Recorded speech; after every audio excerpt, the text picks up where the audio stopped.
आणि खरा गाड्या उभ्या, खरा गाड्या सुटल्या. गाड्या सुटल्या. गाडी क्रमांक 37 सुटला या मैदानातला आणि 37चा रणसंग्राम चालू आहे. एकूण 4 गाड्यांच्या मध्ये. इकडे आड्याला कडेला तेजा पळतोय, तेजा शेजारी मदन पळतोय आणि तिकडे खाल्ल्या साईडला गाडी पळतोय बकासूरची.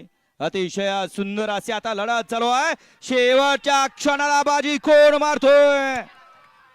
लढत झाली. खटाव तालुक्याच्या 2 मुलुक मैदानी तोपी होत्या.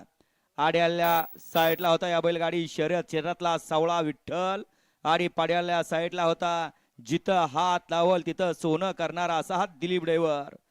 परीस म्हणून ज्या ड्रायव्हरची ख्याती, दोन्ही ड्रायव्हरांचे या ठिकाणी आपल्याला शेवटच्या क्षणापर्यंत हात चलाकीपणा पाहायला मिळाला.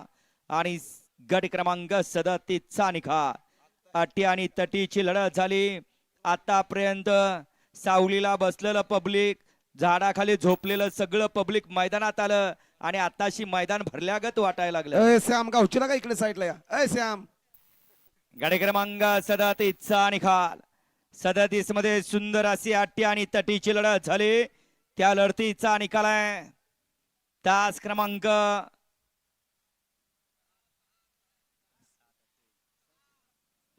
6 वर धावलेली गाडी.